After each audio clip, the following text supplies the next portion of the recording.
안녕하세요. 마인셔츠 대표 김범승입니다. 제가 이번에 나눠볼 주제는 포스트 공모전 우리가 만들어야 될 전통문화 콘텐츠라는 주제입니다. 저는 두 가지의 단어에 대한 사전적 정의에 대해 이야기를 나눠보고자 합니다.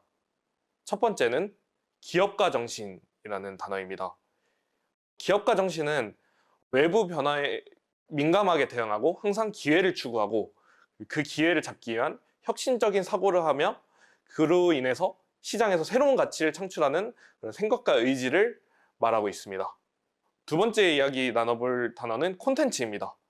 콘텐츠란 각종 매체를 통해서 청중 또는 최종 소비자에게 제공되는 정보나 그 내용물을 의미합니다.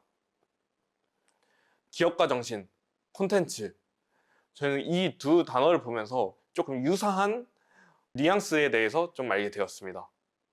기업가 정신에서는 시장에 대해서 새로운 가치를 창조하고 생각하는 의지, 그리고 콘텐츠에서는 최종 소비자에게 제공되는 정보나 그 내용물이라는 점에서 기업가 정신과 콘텐츠가 되게 유사한 단어라고 저는 느꼈습니다.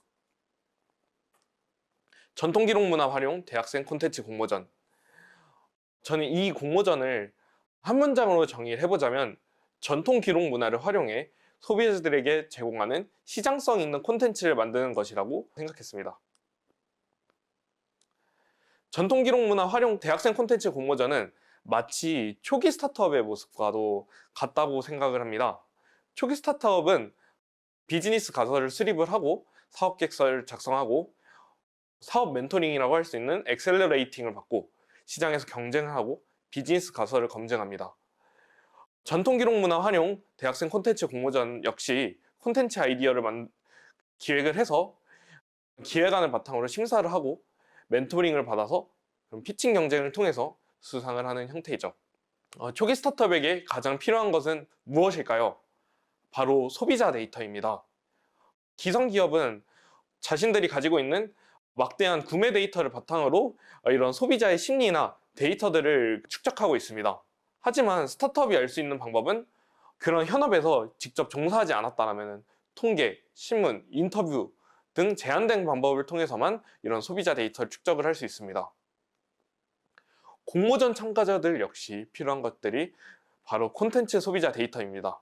학생들 역시 통계, 신문, 인터뷰나 이런 방법을 통해서만 콘텐츠 소비자 데이터를 알 수 있죠. 하지만 멘토님이 축적한 막대한 양의 현업 데이터를 바탕으로 저희의 콘텐츠를 보완하고 좀 더 성장해 나갈 수 있습니다. 하지만 공모전 참가자들이 가장 힘든 것 역시 콘텐츠 소비자 데이터를 이해하는 것입니다. 내가 열심히 만들어 놓은 이런 이론적인 나의 기획안을 그런 멘토링 과정을 통해서 이것을 콘텐츠화하고 시장에 내놓는 것에 대해서 가장 그런 공모전 참가자들이 힘들어하는 요소라고 생각을 합니다.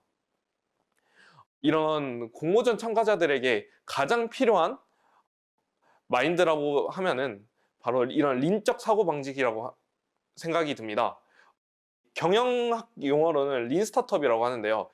린 사고방식이란 제한된 자원을 가지고 경쟁력을 갖출 수 있는 방법이라고 정의가 되어 있습니다.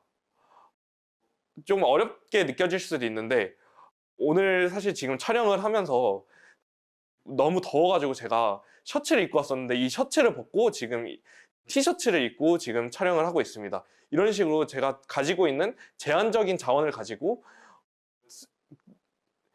새로운 방법들을 찾아가는 방법이 바로 린적 사고방식이라고 생각이 듭니다. 린적 사고방식을 좀 이런 식으로 프로세스화한 그런 도표가 있는데 뭐 가치 정의, 그 다음에 가치의 흐름을 규명하고 무가치한 활동은 제거하고 고객이 당겨하는 그런 콘텐츠나 제품들을 만들고 이를 통해서 불필요한 프로세스들을 제거하는 제작 프로세스에 완전 무결한 방식이라고 이런 식으로 정의를 하고 있습니다.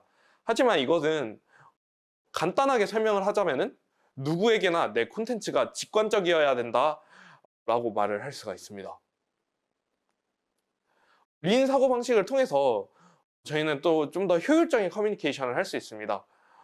팀원들은 이런 제한된 자원들을 가지고 우리가 활용하는 이런 콘텐츠 제작 방식에 대해서 이를 바탕으로 각 콘텐츠가 갖고 있는 그런 명확한 가치, 그리고 비전을 확립을 할 수가 있고요.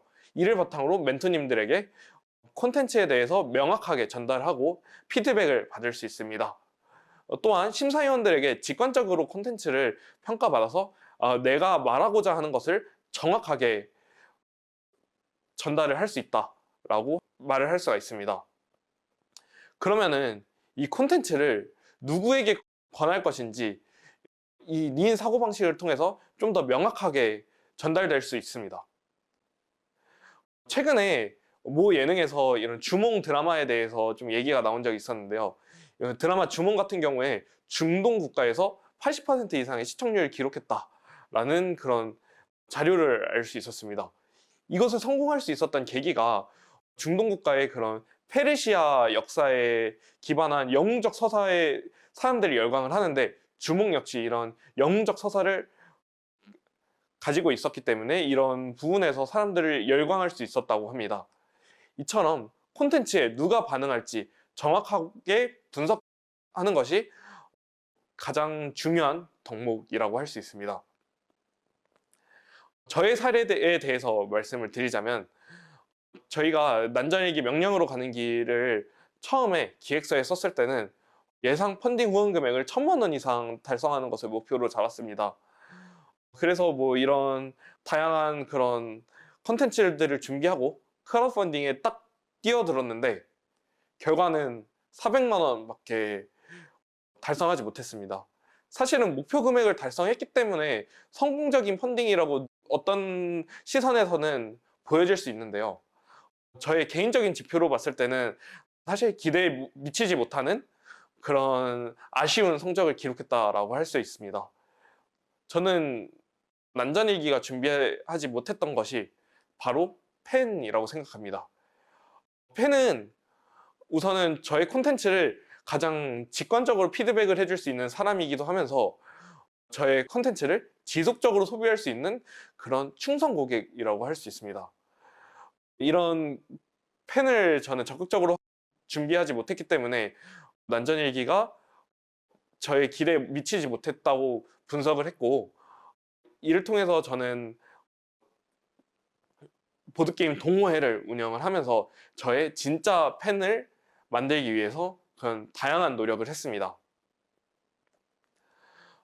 이런 팬들을 만들 수 있는 방법은 크게 두 가지가 있습니다. 우선 가장 잘 알려져 있는 그런 브랜딩을 할 수 있는 방법, SNS나 유튜브와 같이 그런 컨텐츠를 만드는 것인데요. 이거는 지금 사실 과열된 모객수단이지만 성공 시 확실한 영향력을 줄 수 있다는 강점을 가지고 있습니다. 유효 타겟을 찾는 방법도 있는데 당근마켓이나 카카오톡 오픈 채팅을 통해서 그런 소모임이나 동호회를 만드는 것입니다. 이를 통해서 사실 지역 기반으로 해서 나의 팬들을 만들 수 있기 때문에 물리적으로도 저희가 유효 타겟을 찾을 수도 있고 빠른 나의 콘텐츠를 검증하고 피드백을 받을 수 있다는 강점이 있습니다.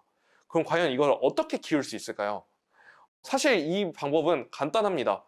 직관적이면서 일관적으로 설명을 하면서 정확하게 나의 컨텐츠를 어필하는 것입니다. 동호회나 소모임을 만드는 것을 통해서 이런 직관적으로 유효 타겟을 찾는 방식을 통해서 리인 사고방식을 이론에 적용할 수 있다라고 볼 수 있죠. 지금 보이는 이 자료는 제가 만든 그런 보드게임 동호회입니다. 이를 통해서 저는 최소한의 자원을 통해서 가치를 검증할 수 있는 공간을 만들었습니다.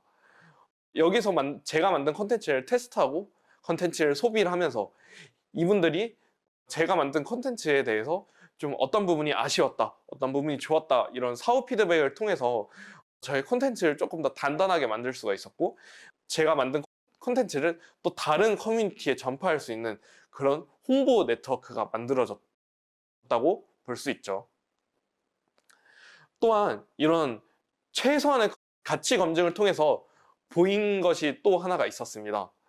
바로 넷플릭스나 대형 플랫폼 콘텐츠는 사실 대학생 공모 작품들과 경쟁 콘텐츠가 아니라는 점입니다. 우리가 어떤 사람과 어떤 콘텐츠와 경쟁을 해야지 가치를 창출할 수 있는 것인지 이런 최소 가치 검증을 통해서 명확하게 분석을 할 수가 있습니다. 뿐만 아니라 공모전 이후 콘텐츠 제작을 도와줄 다양한 지원 사업들을 통해서 저희의 부족한 자원들을 조금 더 지원을 받을 수가 있습니다. 첫 번째로 찾아볼 수 있는 곳이 한국콘텐츠진흥원입니다. 한국콘텐츠진흥원에서 다양한 영화, 드라마, 게임과 같은 콘텐츠에 대해서 이런 초기 창업자들에 대해서 지원할 수 있는 콘텐츠 지원 사업들이 있고요. 그리고 K-스타트업이라는 창업을 지원해주는 그런 사이트들도 있습니다. 기업마당이라는 지원 사업을 나열해주는 그런 플랫폼도 있는데 여기에 매일 5시마다 이렇게 콘텐츠가 업데이트가 되기 때문에 여기서 내가 지원받을 수 있는 그런 지원 사업들에 대해서 다양하게 물색을 할 수가 있습니다. 마지막으로 이 콘텐츠를 만드는 분들이 결국은 다 대학생 분들이시기 때문에 모교나 거주지 부근의 그런 학교 창업 지원단들을 좀 찾아보면은 이런 다양한 지원 사업들을 통해서 콘텐츠를 단지 기획안 상태로 두는 것이 아닌 도전을 통해 이런 콘텐츠를 실체화하는 그런 많은 팀들이 생겨났으면 하는 바람이 있습니다. 지금까지 마인셔츠의 대표 김범승이었습니다. 감사합니다.